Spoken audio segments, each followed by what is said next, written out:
लक्षणं चञ्चलेक्षणं विबुधवन्दितं स्वामिनाथ ते वपुरिहास्तु नो नित्यदर्शने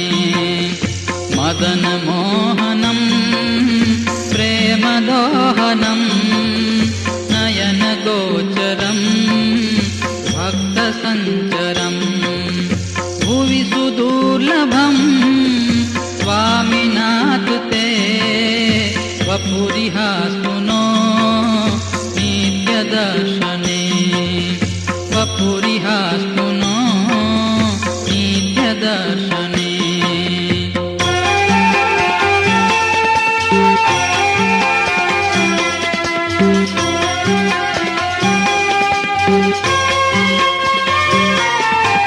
निजजने सदा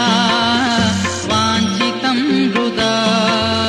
परसुखावहं रुद्रमोपहं परममङ्गलं स्वामिनाथ ते वपुरिहास्तु नो नित्यदर्शने हृदयरोचनं बद्धमोचनं विगतशोचनं दीर्घलोचनं मृदुसिताम्बरं स्वामिनाथ ते वपुरिहास्तु नो नित्यदर्शने वपुरिहास्तु नो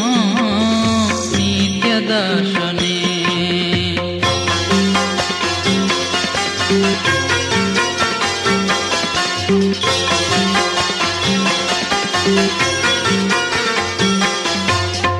मधुरभाषणं पुष्पभूषणं विजितदूषणं शोकशोषणं प्रहसदाननं स्वामिनाथ ते वपुरिहास्तु नो नित्यदर्शने कुसुमशेखरं कोमलान्तरं सदयदर्शनं दुःखकर्षणं विधिहरार्जितं स्वामिनाथ ते वपुरिहास्तु नो नित्यदर्शने वपुरिहास्तु नो नित्यदर्शने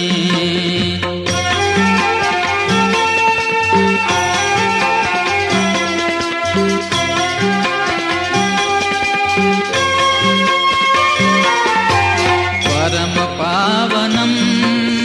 लोकभावनं कुटिलकुन्तलं पुष्पकुण्डलं भवभयापहं स्वामिनाथ ते वपुरिहास्तु नो नित्यदर्शने सकलसिद्धिभिः सर्वरुद्धिभिः श्रितपदं सदा योगिभिर्मुदा तदिदमेव हि स्वामिनाथ ते वपुरिहास्तु नो नित्यदर्शने वपुरिहास्तु नो नित्यदर्शने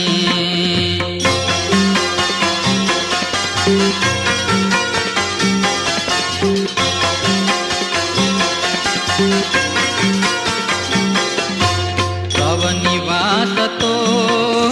दुर्गपतनं जयति भूतले सर्वतोऽधिकं भवदुपाश्रया मुक्तिदात्रयात् वसति सर्वदा न्यत्र दुर्लभा सुपथदूर्वनात् घोरयौवनात् दशनवृञ्चिकाल् लोभलोभकात् बहुतरापदो भूरि सम्पदो मुहुरिह त्वया रक्षिता वयं मुहुरिह त्वया रक्षिता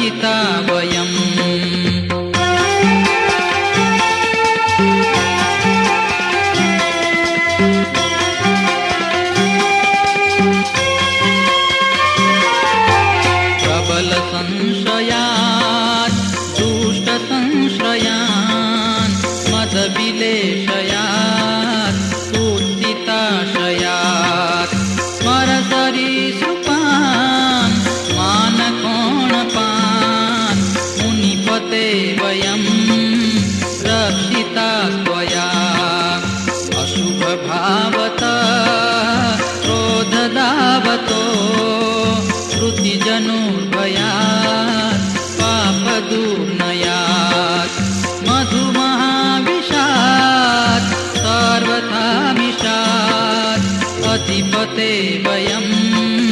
रक्षितास्त्वया अधिपते वयं रक्षितास्त्वया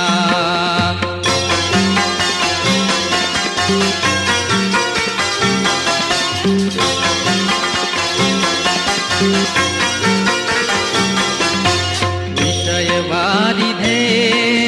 तारिता यथा करुणया वयं भूरिशस्तथा तव पदाम्बुजा शक्तिविघ्नता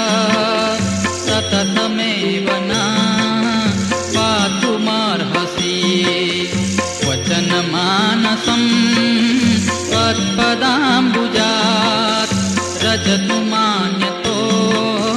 नाथन सदा इति वयं प्रार्थयामहे निजजनप्रियं त्वामधीश्वरं निजजनप्रियं त्वामधीश्वरं निजजनप्रियं त्वामधीश्वरम्